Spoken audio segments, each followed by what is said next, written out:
All right. Well, I am happy to be joined again today by Jennifer Friend and Jenny Holland.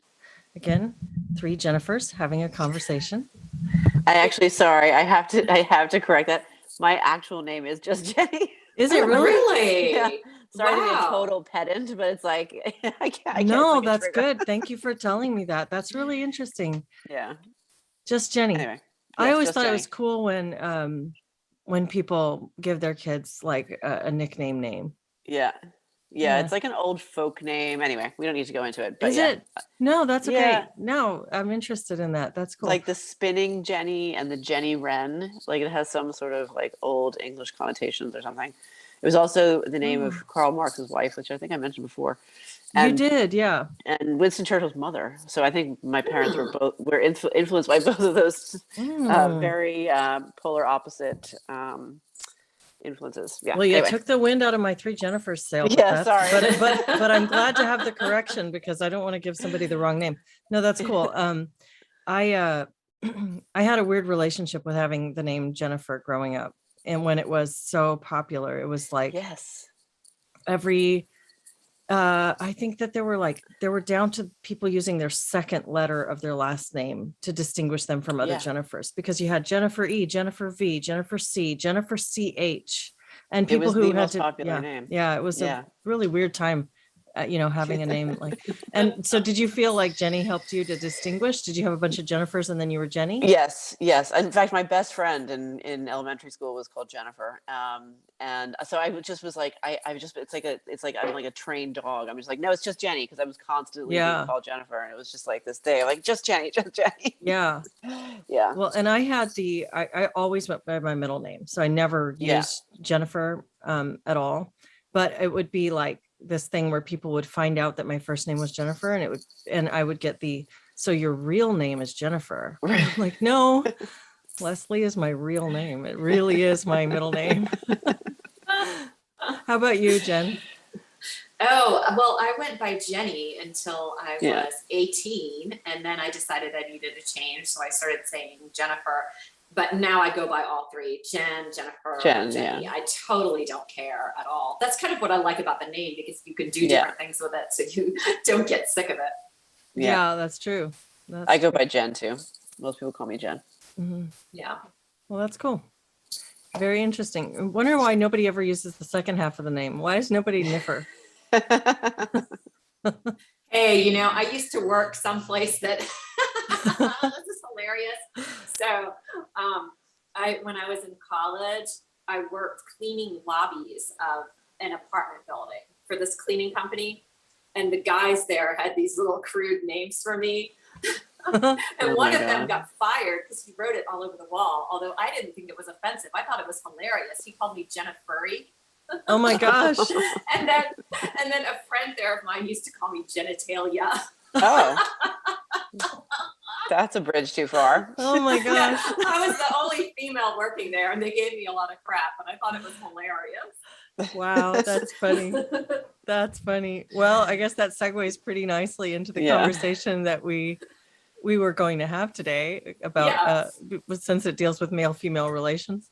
Um the last time we talked, we spent the portion of the time mostly just like talking about marriage and the merits of marriage. We were responding to that article about a society without marriage, a world without marriage, and this kind of attack on traditional married life or the value of marriage in society. And near the end, we sort of started this conversation around polyamory, non-monogamy, ENM, ethical non-monogamy, and monogamy, and porn. And it seemed like that would be a good area to explore in a longer dialogue because we just didn't have time to really do it justice, and there's a lot there. And so I don't really have a prompt. I just kind of curious to go into your thoughts about those things. And yeah, what do you two think? Well, I mean, ethical non-monogamy is something that I have thought a lot about, um, and have had very direct experience with. Although the term itself has just appeared out of nowhere to, in from what I've seen anyway. But I've been very close to people, very, very close to people. My parents had a marriage like that. We used to just call it an open marriage. And I even sort of gave it a try myself. And so I've seen it up close. And I don't think it works, to be perfectly honest. I mean, actually, I would say I think there's always going to be a unicorn, right? There's always going to be a story of it working for some people. And you could actually make an argument, and I know my mother certainly would make an argument, that it did work for them. They were actually a very happily married couple. My father died quite young, unfortunately. But they were married for the better part of 30 years. And, they made it work. The fact that it worked for them and they remained devoted to each other in many ways didn't, in my opinion, as their kid, did not outweigh the costs. There was a lot of hurt along the way. And for many different people, actually, not just my mother. And so the fact that it's being thrown around so casually now and it's become kind of a trendy alternative to monogamy, I mean, it's just yet another symptom of the just growing sex mania. Not to sound like a Bible basher, but this kind of obsession with like sexual variation that is just dominating our culture at the minute. And I think it's kind of a symptom of a sickness. I mean, I've written before, like, I feel like people should be allowed to have alternative lifestyles and they should not be punished for those lifestyles, but it's really only for a very small select few. Only a very small number of people can really handle that. I think my parents probably were in that category, but these things shouldn't be mainstreamed because everyone can be, some people can be eccentric and live outside the norms, but if everyone lives outside the norms, suddenly we're in a really dark place. And lo and behold, we are in a really dark place. What a coincidence. Hey, Jenny, when you mentioned your mom having pain around that arrangement, was the arrangement that both of them could have relationships with outside parties, or this was something that just your dad was doing? Yes, but it was by the rules as I understand them, yes, but I don't think my mother availed of that privilege or right or whatever. It was really a setup that benefited my father. And it was very much like, it was very, when I read these stories of like throuples and, cubes or whatever, like, it wasn't quite that. And it also didn't have this sort of self-regard because no one was talking about it. And it was a complete aberration at the time. But like, it was along those lines. Like, these people were friends, that I knew them. I thought of them sort of as aunties. And I spent a lot of time with them and from childhood. So in theory, it was open to all parties, but it was really my father's deal. My parents were bohemians. My mother had been a Trotskyist, basically until she met my father. She was like a political, she was in the Socialist Workers Party and she was an organizer and all this stuff. And my father was a poet. And it was the 70s, and they just went with it, and they stayed. It was their operating system. It was the operating system of their marriage. I don't think that now that I'm a middle-aged. So when I was in my 20s, I thought, when my teens and my 20s, I thought to myself, well, I think they were right. I went through a long phase. I kind of grew up thinking that they were in the right, and they were just very enlightened. And they were very sophisticated and they were very mature. And in many ways, they were all of those things, but now that I'm in my mid to late 40s, I don't see it that way anymore. I see it as an indulgence and a lack of discipline and a lack of boundaries. And I think that monogamy is essential, even though it's really, really hard. It's not an easy thing. You can make an argument that it's not natural. But it is for the greater good, whether we like it or not. Yeah, I'm not terribly sympathetic to these arguments that it's not natural because we do plenty of things. There's plenty of areas where we restrict ourselves. It's very natural when you have to have a bowel movement that you want to go immediately, but you don't see people just walking down the sidewalk going, here looks good. Well, you do now. Right, in some cities, right. But we restrain ourselves. And so Exactly. that whole it's not natural argument, I've heard that again and again, and I don't really think that is very persuasive. But I just wonder if this is too much attention on you, just tell me. But I wonder, why do you think your mom agreed to such an arrangement if she was not going to avail herself of it? I mean, I don't know for a fact if she did or didn't. It's not something I would want to ask her directly. I think this sounds trite, but I really do think it was a really huge factor. She had just, when she met my father, she was living in France, and she, what the French are famous for, and it was just the water they swam in. I mean, they were very much counterculture, and they had no interest in being in the mainstream culture. They had no interest in being accepted. They didn't give two shits, actually. Which I have admiration for that up to a point, anyway, but. She herself didn't consider it to be a natural state. She had grown up in a repressed, both my parents actually had grown up in a very strict Catholic, my mother in a strict Catholic family and my father in a strict Catholic society. And it was repressive and punitive, and they were rejecting the sexual mores of their upbringing. And, that made sense. I mean, the thing that they were too early in the sense that they haven't really, well, my mother sees it now, but my father died in 2004, so he didn't live long enough to see how that perspective has actually kind of like infected this broader society and has turned into this sort of Sodom and Gomorrah like world that the really lame Bible bashers and like dorky Christians and the homophobes were banging on about in the 80s in the moral majority. Like, they actually turned out to be correct, and I think, I mean, you can say, no, they didn't, it wasn't because of that. It wasn't because of this, blah, blah, blah. It was maybe these other reasons. I mean, whatever. It's like you put a lot of salt in your cake is going to be salty. And like, that's how this thing is shaken out. Now, I mean, my parents weren't like responsible for the wider decrepitude of society, but they were part of a counterculture that has just kind of like metastasized somehow.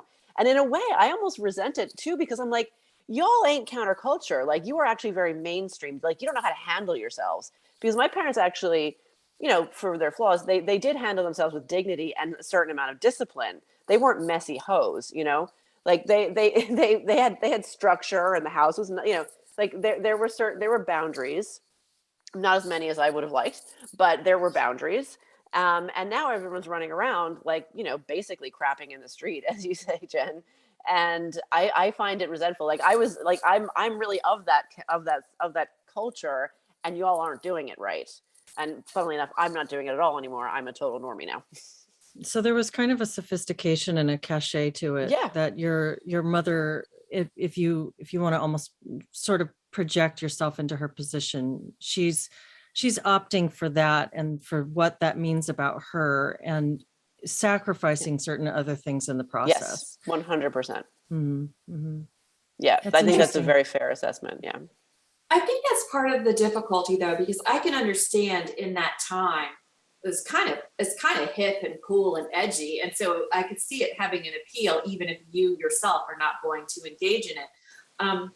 But I think that there's a lot of in different relationships, there's a bit of coercion where one person really wants it more and it really suits that person more, and the other person sometimes agrees to it because I think this is the only way I can be with this person.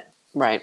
And I can hold on to this relationship, and I can kind of contain this person by being their main person, their highest priority.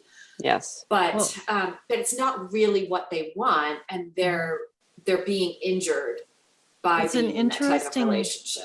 Like when you're describing that, Jennifer, I'm picturing almost a like an adaptation or an add-on to the traditional female mating strategy, or to the conventional female mating strategy, which is to be more if we're going to just go really archetypal and general speaking, the male desire for variety and the attraction and the higher sex drive and the interest in more partners, and the female with more of an interest, a baked in interest in monogamy and stability within that relationship. But in a culture that allows for a lot of sexual permissiveness and openness, it's almost like in order to be successful in a relationship with this particular man, with your father, who was of this, in a time and a place where he could avail himself of multiple partners and maintain that kind of relationship going forward. In order to adapt herself to be somebody that he would want a long-term relationship and commitment with, she almost had to adopt a more flexible mating strategy and accept that in order to make herself competitive in that way, and make herself the most appealing long-term partner. And I mean, I I'm think, kind of butchering that, but what? no, not at all. I think there's a certain element of gatekeeping and status that will come along inevitably if you're doing the ethical non-monogamy, where you have a primary partner and then you have other partners dotted around the place. Because the person with whom you are domiciled, and my parents had shared a child, that person is obviously the number one. Like, you're the first wife, essentially. Like, Right. you know, but I have to say, like, I think my mother's attitude to sexuality was as, if not more, open than my father's. Like, when they came into that relationship, I don't really want to go talk too much more about, but we can anonymize this and be more conceptual if it's helpful, because I don't want to make it just, this is a concrete experience that you've been very close to. So it's really easy to keep coming back to that. But I'm also aware that it is drawing from something that's intensely personal. So if you want to speak in more general terms, but that's okay. Why it had, because I've seen this happen in the old days when society was much more conventional, and I'm seeing it reflected in social media and in culture now. And I see a difference. I mean, like I said, I am not down with ethical non-monogamy or any kind of non-monogamy. I think it's not a good thing and it should not be celebrated. But I can see, I think that, again, in these sort of like little niche bohemian worlds, where you're talking about artists and poets and whatnot. I mean, I don't mean to sound pretentious, but this is actually true history. There's always been these kind of relationships and these kind of scenarios, like always back in the old days when women had paid huge costs for. Oops, Jenny froze up. She froze it up for you too, Jennifer. Their domestic situation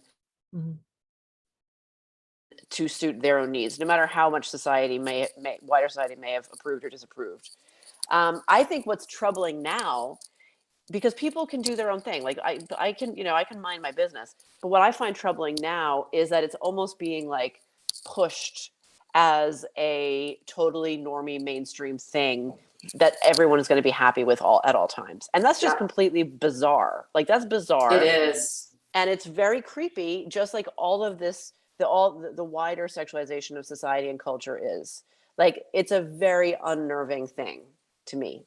So that trajectory from the fringe, from the more experimental edges of culture into mainstream, is that inevitable? And if not, who is to determine who can participate in edgy fringe things and who's excluded from that? That's a really good question. Is it inevitable? It certainly looks that way to me. It certainly looks like the slippery slide that, like, the boring Christians all warn us about, but who gets to participate? I mean, I don't think no one can decide that. I think people self-select, and they self-select based on what is surrounding them and what is the norm and what is being kind of what they're being influenced by in their communities and in their culture. And that's why people are picking up on this now, because I can tell you 35 years ago, this was not being reflected in mainstream, in like cosmopolitan. Maybe it was, but I don't think it was to this degree. And now it is. Now it's everywhere. So people are getting this idea that, oh, I'm sure it's fine. And I had that idea when I was in my 20s or when I went to university, And I tried a relationship like that, and it was awful. I hated it, and I hated every minute of it. I mean, I hated every, I never could get over the pain I felt when my boyfriend ethically cheated on me because I had given him permission to do so. Again, and that was the contingency of the relationship. Like, he did not want a monogamous relationship with me, and I accepted that. And every time he was non-monogamous to me, I was devastated. And I was non-monogamous to him, and he didn't really seem to care, but I didn't even enjoy that. You know what I mean? It was like, it was not, it was a very painful 4 years of my life, and I've never done it since. I think this is really set up to serve male sexual desire. Or when I've seen women who are married, start talking to their husband about an open relationship, it's generally been because she is on her way out of that relationship. It's become dissatisfying, and she's got an internal struggle where she's trying to keep it afloat, but she sort of can't, and she's trying to get some needs met, and maybe establish some level of security and intimacy outside of the relationship. I just think that we've now stupidly put ourselves in this position of all hail the penis. And I really think that that's what this is set up for. And these open relationships, like you said, every single time you suffered so much when he would ethically cheat on you. And I've seen this in people who are in these relationships where they constantly have to have these conversations to try to right the ship, which gets thrown off course every time somebody goes outside of the relationship. And also, this is the thing, though, that I will say that pisses me off the most. Because this is now in normie land, this has made it harder for women to establish stable, secure, monogamous relationships, because the doors are now open where it's no longer scandalous to consider something alternative. And so women are now having to fight harder to negotiate for monogamy. And sometimes they're having these conversations post-marriage. All of a sudden, what used to be absolutely expected and that was considered reasonable, we now have to negotiate for it, battle for it, even if the woman has had a baby. And I still think women are always going to be more physically and emotionally and economically vulnerable in relationships because we are the ones that bear life and bring forth life. And the risk and the vulnerability that comes with that can only really be supported properly within the context of a very stable monogamous relationship, in my opinion. And now that has flown out the door. And meanwhile, the demands on women to be more and more and more sexual have increased. This will sound weird, but I keep hearing from young people and people who are friends with young people, anal sex is now expected. That's not like, wow, this chick is really wild and cool. That's become expected. It's now expected that you're going to wax off your pubic hair and put those stupid little things, those gems on called vajazzle. Like, are they still doing that? Yeah. It's all this stuff where it's like, well, it's not just enough to have great sex. You've got to have anal sex, and you've got to be willing for your partner to go have anal sex with all kinds of people. You have to decorate your vagina. And and by the way, have a baby, be back in physical condition in 3 months, go back to your job, earn 100,000 plus, and come home and have anal sex. It is just, I think it's really been a losing proposition for women. And what you were saying about the slippery slope, I do think it's true. And when evangelical Christians say things now that sound a bit extreme or alarmist, instead of going, ugh, I say, well, let me hear more, because they've been right about a lot of things. Right. Well, that's all porn. From what a lot of people are saying, that this is a direct result of porn, and it's not just the anal thing, which is, to me, I mean, I just find it so, it's almost like satire at this point, how it just, like, especially because Pride Month has just passed, like, I wrote a whole Substack about, like, how like into anal am I supposed to be exactly, like, how much celebration of gay sex and anal do I need to engage in in order to pass muster in wider society, you freaking weirdos.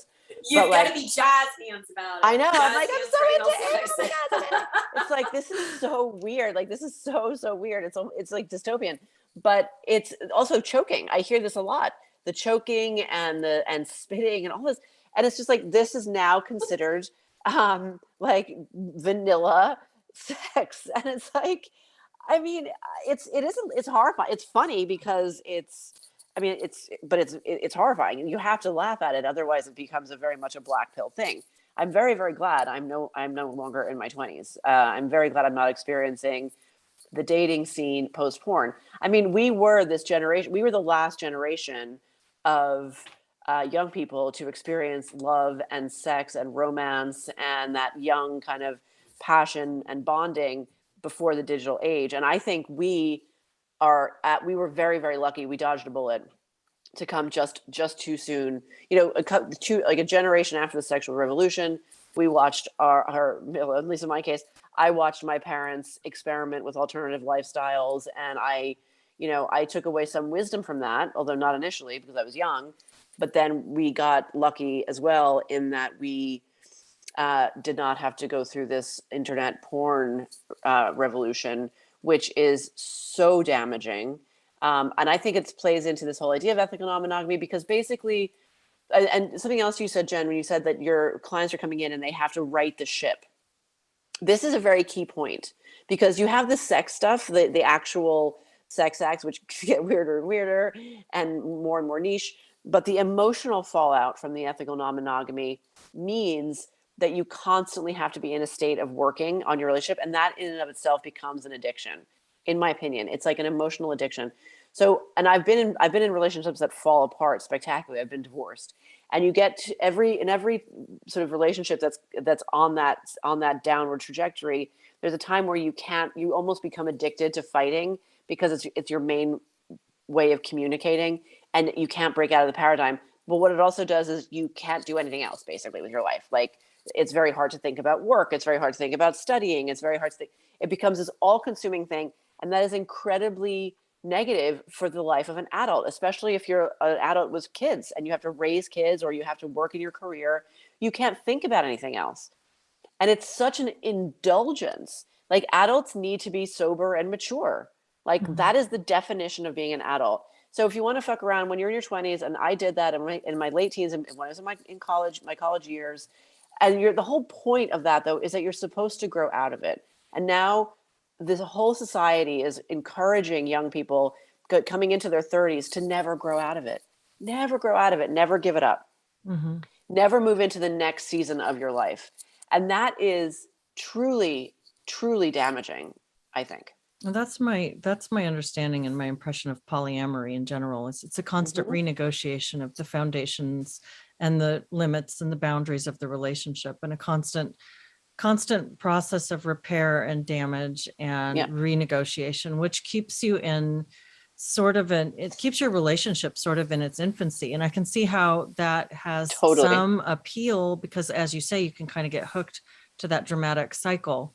Totally. But it's not something that leads to further development either of the relationship or of the individual. And interestingly, I did a Gottman level 1 certification training when I was in graduate school.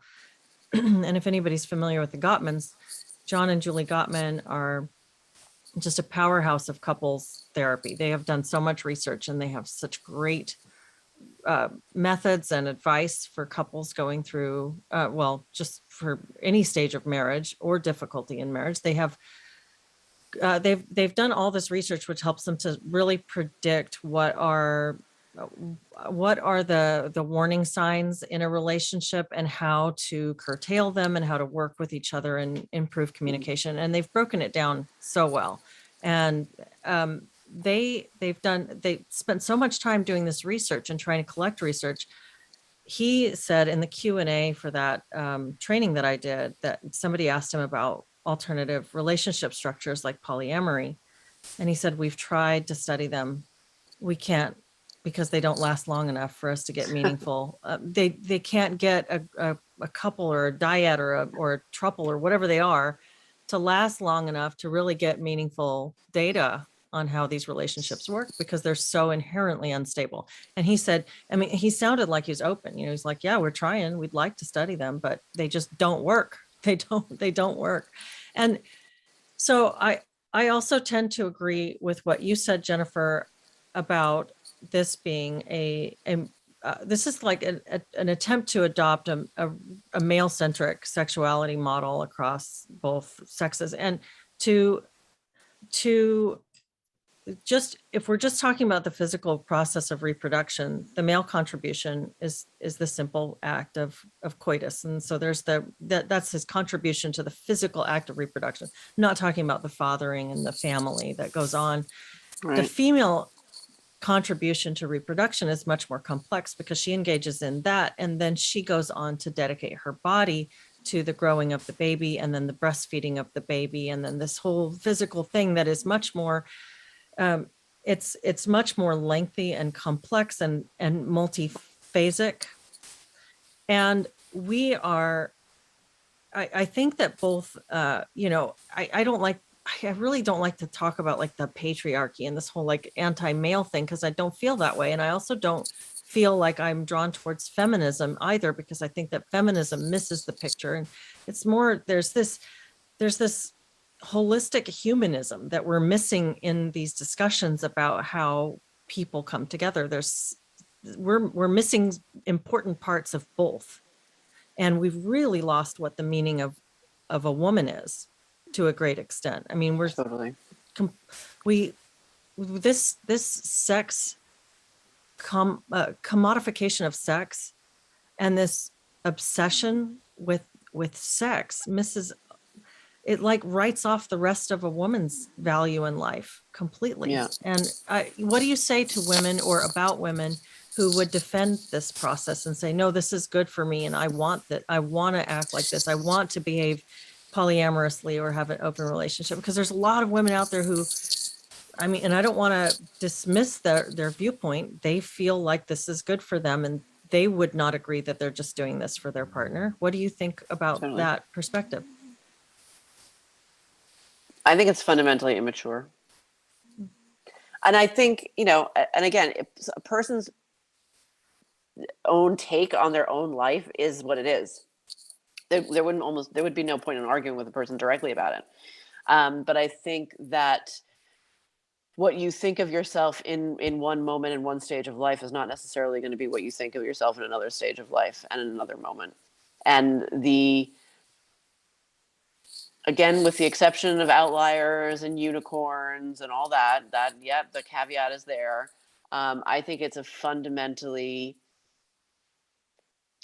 dishonest way of living, because you think you're being honest by being open about the other partners and the other emotional attachments, because there are always other emotional attachments as well as the sexual connections. But what you're being dishonest about is how much pain it is causing you. And the thing, I think I mentioned this person last time we spoke, this not YouTuber, an Instagram influencer. I don't know. She's a writer. She's like a zine chick. She's a lefty, total fringe counterculture. And I have a lot of respect for her. She's against cancel culture, and she's bright, and she says interesting things. She's probably in her early 30s. And she posts a lot about the experience of learning to live with polyamory. And one thing I notice in her, and I've noticed it in a few other people online when they're talking about it, is they always start out saying, like, it's really, really hard and it hurts so much, but you learn to love it. And that really sounds to me like a hostage situation. That really sounds to me like you are completely dialing down all of your correct instincts that are telling you that this is not right. Like, why would it hurt?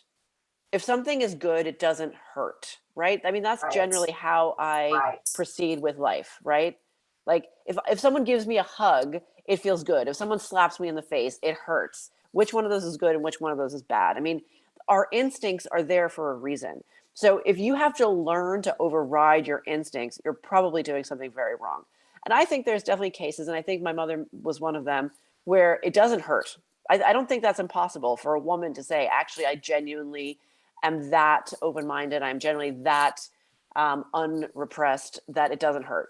You know what? Fine. Maybe that's the case. But the majority of people are not. And this person, who is very much a counterculture young woman, has been very candid about how much it hurts and how much work she had to do with herself and her partner to get her to the place where she was okay with it.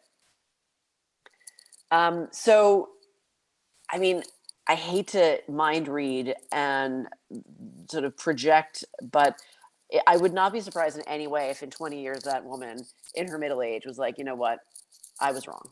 I don't know.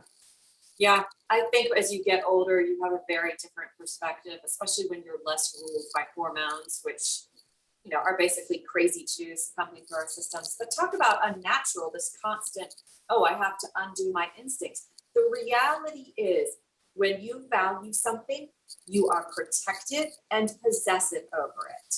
Why do we lock the doors to our house? Do we tell just anybody they can come in our house? Any one of the neighbors can come in the house anytime they'd like, remove things from the fridge, borrow some furniture?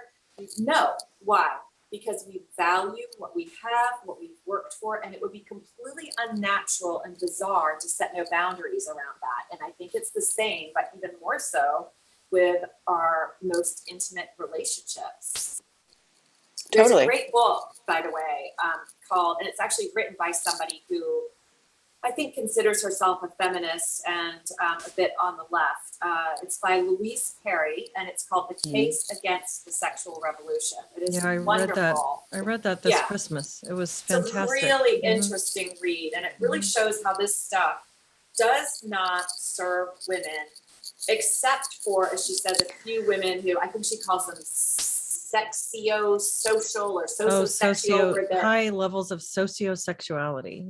Yeah, where they're just, you know, in that mindset of let me have lots of different sexual experiences, and it doesn't seem to be upsetting to them. Although I would say I think that will shift for many of these women too, once they find their partner that they're truly in love with and want to build a life with, and once they have a child. That really is a big game changer. You know, there's something that I wonder, and I want to know what you guys think about this. So when I think of a married couple with children having a non-monogamous relationship, I think about how, you know, when you're in the new phase of a relationship or you're dating, you have that intense excitement and buzz, and you're sort of feeling super, super sexual, like you're just exuding stuff. I wonder, you know, if mom and dad are going out on dates and they're getting excited about new partners, you know, are they bringing this kind of sexual energy into the home? That's kind of this nameless, weird thing that the kids somehow sense. You know, mom's putting on something slinky and getting ready to go out, and she's jittery, and, you know, dad's staying home to babysit that night, but dad's going out a few nights later. Like, what kind of energy are they putting into the household? That's a good question. I mean, I think that's a really, it's certainly something that's not focusing on family building, that's for sure. And whether it could be navigated in a way that's not harmful to the kids, I don't know, maybe, I mean, people do get big projects that they work on. People get big, you know, exciting developments in their professional life, or maybe a family member dies or something else happens, and there's a whole lot of energy directed at something that's outside of the family. And so that could be an analog, but the energy you're talking about, I wonder what that does developmentally. And that wasn't my experience in terms of my own childhood, but it wasn't also like a known thing. Like it wasn't like, you know, there's different families and couples in the neighborhood or in the town that do this. So it was very private. And, you know, my parents, like, it's funny because when I remember my childhood, there was a lot of stuff about it in spite of this big unconventional thing that was very conventional. We ate dinner at the table every night, and we listened to like classical music records, and my parents would drink wine and discuss books. And it was extremely, like, my father was really quite, around me, was super wholesome. And he, would teach me about astronomy and the Roman emperors. And it was almost like a Wes Anderson movie, to be perfectly honest. So that because in the wider culture, there wasn't this idea that adults need to be going out and doing maintaining their dating life with their, non-binary, pansexual, whatever third partner once removed. But so I think in that sense, I was shielded from some of the chaos. But it does inevitably bring chaos. I mean, but think about like French and Italian cultures, where it's almost assumed that one of the partners will stray once or more times, and it's like I think there is some kind of balance to be struck between like American. Well, they used to have a kind of quite a puritanical approach to that, and like a absolute zero tolerance approach to it, and a certain kind of like shrugging, like be discreet, be adult, and don't disgrace the family, and don't drag the children into it, and people will forgive you your transgressions. And I think that is I think Dan Savage calls that monogamish. Occasionally these things happen. Let's not burn down the house over it. And that's probably a happy medium, but like it doesn't seem like America can handle happy mediums. It's all or nothing over there. And I think it's because fundamentally, and I think it does center around the woman. Although I will say, I can't think of any man in my peer group who isn't at least outwardly totally monogamous. Like all of my guy friends, my husband, my first husband, totally monogamous. I don't think it's that common. I agree with you, Jen, that it's like a phallic centered and centered around the type of sexuality that men have, not the type of sexuality that women have. But I think more men than not want a stable family with a couple of kids and a happy wife, and they will do almost anything to create that. That's my personal experience only. But I think what happened in the United States is that there's the ideal woman in the United States, going back at least until the 50s, was fundamentally like an immature kind of adolescent girl character. So like, if you think of like an Italian woman or a French woman, or like South American women or Eastern European women, there's something, they have a lot more gravitas, and they have a lot more panache, and they can be the in the ingenue phase. They're seductive, they're beautiful, they make men crazy, they go crazy, and it's all chaos because that's what youth is. And then they can graduate into these different phases, and that's accepted. Whereas Americans were perpetually stuck in this like teen girl, high school girl vibe. And now it's taken on the even worse turn of, oh, now we have to add in all sorts of perversion. And it's like, how did we went from Marilyn Monroe to like Pamela Anderson to like some deranged chick who's like banging 5 guys a night and like loves anal. Like, but it's still fundamentally very immature. It's just immaturity. This is not adult behavior. Toddlers cannot control their impulses. Toddlers are constantly exposing themselves and playing with their privates and doing inappropriate things. We're supposed to grow out of that. Like somehow the entire like popular culture, the popular imagination of the United States is captured and is stuck in this toddler phase. I mean, what do you guys think? You guys are therapists. Well, I'm kind of thinking, okay, Jennifer, do you want to go ahead? No, go ahead. Okay, so I have to wonder about the role when you're talking about monogamy and the men that are outwardly monogamous. I've just last year, it's my own personal anecdote is that I just ended a 12-year relationship, and it was over his repeated infidelity.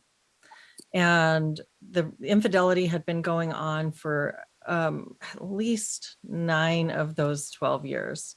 And it's a long story. I'm not afraid to talk about it. I could get into it, but it might derail us. But I have had to search myself for my own answer to this question about here, I'm being really sloppy about broaching it, but pornography. To what extent is pornography non-monogamy?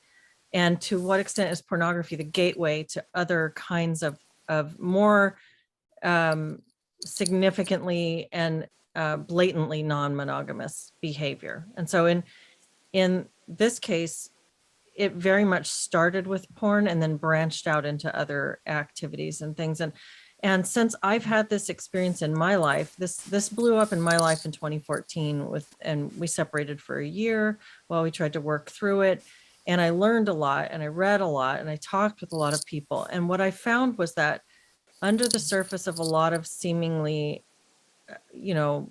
monogamous relationships with some tension or some difficulty around sexuality, underneath of a lot of those relationships, the husband actually has a rampant porn addiction. I think that's going on quite a bit. And maybe that's a whole nother topic. And we're here like 15 minutes before we're going to wrap up. I don't know if we have time to really go into that, or if it's going to derail us from the polyamory, ethical non-monogamy discussion, or if it branches nicely from that. But I'm interested in hearing what you guys think about that. And as you were talking about all of the seeming monogamy around you, I have come to a point where I do not think that chronic porn use is compatible with a monogamous relationship. I think it represents non-monogamy and is directly destructive to the bond and the relationship in an otherwise monogamous partnership. And after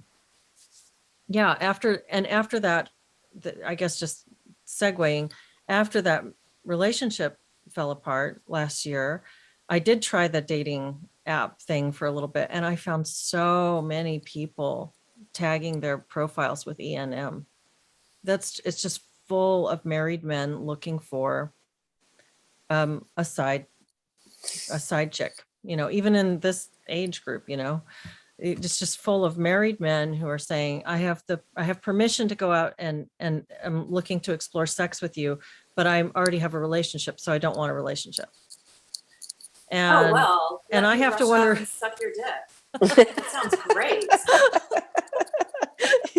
Yeah, exactly. And but that is the exact behavior that my partner was doing. It started with pornography, and then he was on the apps and he was doing that, seeking, and he was, doing that same thing. So anyway, so I just kind of wanted, when you said that all of the men around you seem like they're totally happy with monogamy, I'm wondering, I think that a lot of people think that their man is happy with monogamy. Meanwhile, what's going on? Well, I definitely agree with you that like constant porn consumption does not count as monogamy. It's not. I mean, I wouldn't have said that, by the way, 10 years ago. I would have been like, oh, don't be ridiculous. Oh my God. Like, who cares? And you're not, I mean, I had no idea of what porn was, and probably was then, or what it then was about to become. And it probably already was that 10 years ago. I mean, isn't there evidence that it's like extremely addictive? It does something very particular to the brain. So it's like cocaine or crack, not like a glass of wine, where I was like, that's a glass of wine. What harm does it do? It's incredibly addictive because it taps into something that's fundamental. It's a fundamental drive, and it satisfies it in a really highly charged way. And not only that, but when there's this woman who does this really good porn podcast. It's called Porn Brain Rewire. Oh, Dr. wow. Trish Leigh, Leigh. You should check her out if you're interested. It's fantastic.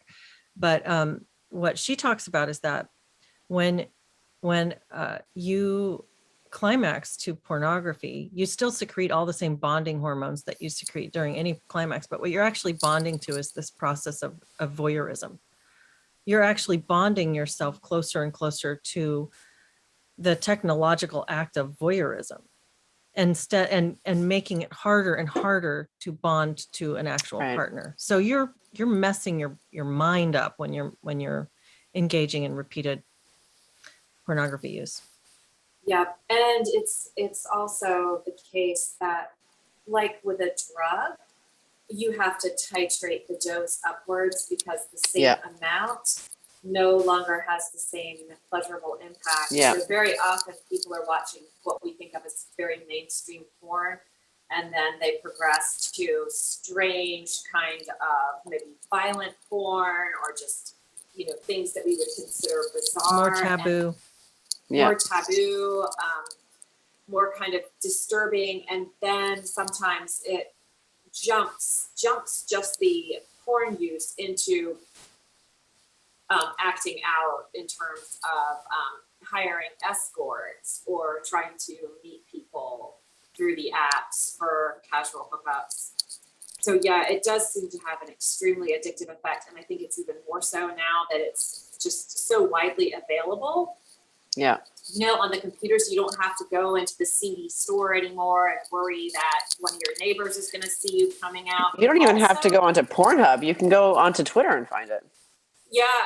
And you know what else I think too? I think there's something about I forgot the name for it, but it's because now you can just hit a button and you can just keep going from thing to thing to thing, from site to site to site, from image to image to image.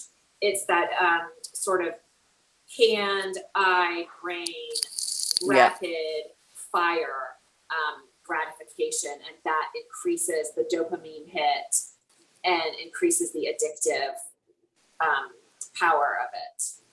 Yeah. Very, very, very unfortunately, because when I was younger, I thought, porn, and there are people realistically who will use porn in the way that we used to think everybody uses porn, as an occasional sort of thing, right? Maybe even to have some fun and variation in their relationship if they're using it with a partner, and there absolutely are those people. So nothing whatsoever against them, but it definitely has the power to become completely addictive and derail a person's life. Yeah, and this isn't even getting into the other societal harms. So just on the level of what it does to the user and their intimate relationships. Right. Yeah. Never mind the producer, the stars, the content producers. Yeah. Yeah. Mm-hmm. I mean, I think like all of this stuff is related to a question I ask myself all the time, and that is it possible to have a secular morality? And I think that 5 years ago, 10 years ago, certainly 20 years ago, I would have been like, of course. I mean, I have one. I was raised in one. I mean, in many ways, I had a very kind of like stable upbringing, even though I was aware of these very unstable and unconventional dynamics. But I don't think it is anymore. I think the proof, like I said, it's in the pudding. It's like putting salt in the cake and wondering why it's salty. I think that our culture has catastrophically failed to replace the kind of punitive Christian-based or religious-based morality with something that is still has the same basic tenets and the same values, but having taken God out of the equation. I mean, I just look around me and I think, I still think that I still call myself an atheist. I'm not a religious person, and I live by a set of moral values. But I look around me and I don't see that reflected in society at all. I don't see it reflected in the education system. I don't see it reflected in the politics. I don't see it reflected in the pop culture. I don't see it reflected in the way people dress and they walk around the streets. Like it's reflected nowhere almost, except in the growing kind of conservative backlash, maybe. But like, if you look at the 7 deadly sins, like there's not one of those that I wouldn't abide by. There's not one single one that I would say, oh no, that's too punitive. That's not part of my moral code. There's not one of those that I wouldn't want my husband or my son or myself or my best friend to live by. Not one. Like, if you think about it, it's like a very, very good set of not to do list. It's very reputable. It would still completely hold true. And yet we've thrown it all out of the window. And I think people like me thought, oh, it's okay. We're sophisticated now. We're secular. We like science and like culture and art. And we understand the vagaries of human emotion. But now I'm looking around like, no, I was a dumb idiot to think that we were sophisticated. We were actually just acting like chimps the whole time. And we never should have thrown this stuff out. Well, it seems like when, what tradition, what religion and religious culture offers is a box and is an anchor and is a way of understanding oneself within a certain framework. And so Yeah. there's this idea that perhaps that box got too tight and was too restrictive, and people saw other ways of doing things that looked more liberating and looked more exciting. And, you talk about the Bohemian Fringe and the fun that was being had over there, and people wanted a little bit more of that. But what we find now is that the box is completely blown apart, and there's Right. this brutality of endless choice. And Yes. with endless choice becomes an unmooring and a lack of some kind of anchor. And what are people doing? They're just finding new boxes for themselves. They're Right. desperate to get into a gender box. They're desperate to define their sexual structure. They want a critical race theory in order to define what the races mean. And we're putting these really tight boxes around everything now Right. that are just as tight, if not tighter, than the religious boxes we escaped, a generation or so ago. Yeah, totally. I mean, I think morality literally just exists to control the chaos that sex and sexuality and sexual desire create. Sexual desire brings chaos. And when you're young, you can shrug your shoulders at it because you're height of your sexual power and you have your most choice, and you think it's great. Oh, it's so great. It's so fun. And like, what's not to love here? But you don't, the damage kind of, you twig to the damage as you proceed in life. And there's nothing out there controlling the sexual chaos. If anything, I don't know, the powers that be, the shadowy hand of whatever, I don't know who's doing it exactly, but if anything, they're encouraging the chaos that sex and an overemphasis on sex and a completely unleashed sexuality brings. They're encouraging it. They want to bring it to kindergarten. They want to bring it to every facet of our lives. They want to bring it to every monogamous household. They want to destroy every unit that they possibly can. And it's like the, in the movies, like maybe in Ghostbusters or whatever, when the spirits, the evil spirits escape, and all those like little shadowy black figures are like streaming out. That's what culture looks like to me now. And those, oh my gosh, those like exactly, yes, right, those yes, like sexual demons are just flying around us everywhere at all times. And there's a few people holding on. Actually, more than a few. I would say even the majority of people are holding on and trying to put an umbrella up and protect themselves and protect their loved ones from these flying sex demons. But they're out of the box. Like, they are Oh out man, of the box. I'm so tempted to title this episode "Flying Sex Demons." Okay, you totally have to. And I have something very weird and vulnerable to say. Okay. So this is probably, and I hope, but just my own special weirdness, but this experience of sexuality becoming so kind of like unmoored from, I think, healthy attachments, and also the sort of force of it. If we will go into schools, we will tell your kid they could be born in the wrong body. And just the sort of sexual demons, as you put it, it has really made me, for the first time in my life, feel negative towards sex. And Same. I actually have become sort of grossed out by it. And okay, granted, full disclosure, I'm 56 and I've gone through menopause. So I understand there's the hormonal component to that as well. But I'm not entirely convinced that even if I was in my 20s, that I wouldn't feel a bit the way I feel now, because I see how sex can be used in such a negative way, such a dangerous way, a harmful way, how it can be used against people's perverted impulses, perversion, how it can be used to harm and abuse children. And it has disgusted me. And I feel really sad about that, because I've always felt like sex was this beautiful expression of life. I saw it as spiritual. Maybe I was even a little woo-woo about it. And now I feel kind of sickened. You feel repulsed. Yeah. And I think that's really, I don't know that that's healthy on my part, but I think it is. Just the energy around it is so chaotic. No, I think that to me now. That's a really amazing way to articulate that. And I felt something similar as you're saying that. It really puts a clearer frame around something that I felt when I found out that my ex was cheating on me in 2014. And I was, what was I, 37?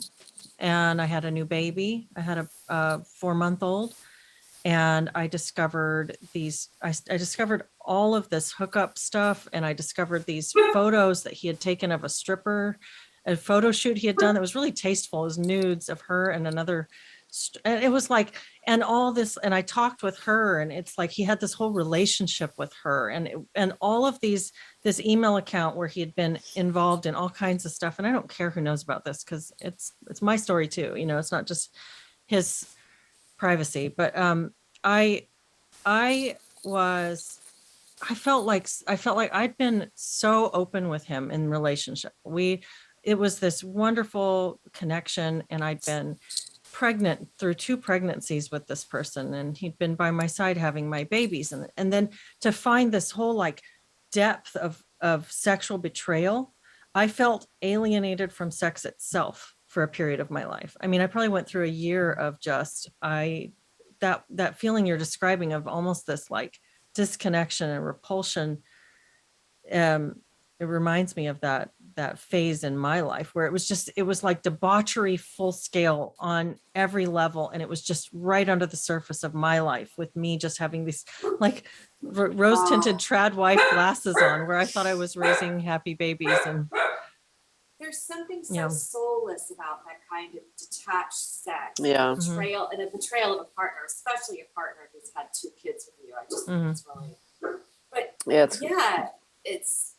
it feels soulless. To me, it feels like the opposite of what sex really is, which in my idealized mind is like sort of like the merging of 2 souls or 2 psyches, Is Elliot just saying he agrees? Is he just like, I agree? He's harassing the neighbors. Well, I think there's been studies that show that like young people actually don't have very much sex now. And I think that's exactly, they're picking up the same thing you are, Jen. That they don't. It's gross. It's grotesque. It's a total turnoff. Like all subtlety is gone. All nuance is gone. All eroticism is gone. Like we don't talk about the erotic, and we don't talk about lust anymore. We just talk about sex as if it's just this thing, like eating a Big Mac or taking a dump. Like it's not. It's a much more interesting thing. It's like, it's not just I'm tired, I'm going to go to sleep. There's so much more to it. And like, why it's so weird to me that we don't talk about lust when we are literally surrounded by it, and we have chicks twerking in our faces and furries like crawling around in our faces, and like pride flags everywhere. So we're supposed to celebrate anal like nonstop.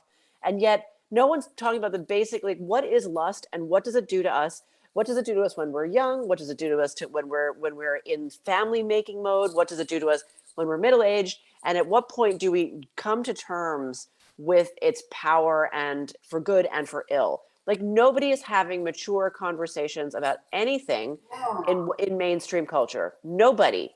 And I just don't understand, like, where have the adults gone? Because we have done so many terrible things to young children, young people. Like they're them saying the same thing. Like, there's all this stuff that Gen Z just do not have nearly as much sex in their teens and 20s as Gen X did. And I mean, who can possibly blame them? Who can blame these girls for desperately trying to convince themselves that they're boys and chopping their tits off because they don't want to be pornified? I mean, like, the alternative, like, do you know who Alabama Luella Baker is? Maybe that's not the right name. Barker. So there's a drummer from some just execrable, like, naughties rock band, whose name I forget, like Blink 27 or Blink Twice or something. I don't know. And his daughter is now 16, and she looks like a blow-up sex doll. She does not look human. She's Kourtney Kardashian's stepdaughter. She has these massive tits. Her skin is like absolutely like nice plastic you would get. She's got these hideous weave, like, it looks like it's obviously not real hair. The nails, and every picture of her on Instagram, because I follow her, is like her in like a latex rubber mini dress with like tie on the side. And I'm like, you're 16? You are being violated. You are being mind raped, and you think you're getting off on it. This is insane. Like, this is not a healthy idea of a 16-year-old girl. And yet everyone's running around like, oh my God, it's empowerment. I mean, no wonder if when I was 16, I saw her, I would have turned trans too. I am almost sure of it. And I was never a Yeah. tomboy. I was always an extremely feminine child.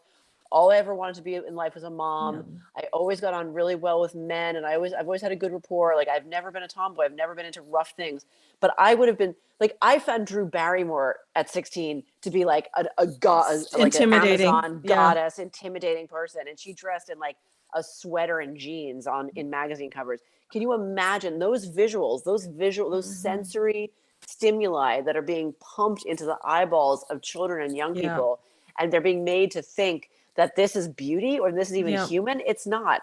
It's not. Like, where are the adults? Like, we as a generation, like the three of us and the wider culture, like, we really need to take this fucking this train wreck back. Like, we need to unwind some shit here. Well, there really because is something to that competitive market of beauty that squashes girls. It just, Yeah. you know, when beauty is horrifying. augmented to an unattainable level, it is terribly intimidating to girls, and it can make you just want to drop out of the race. So Totally.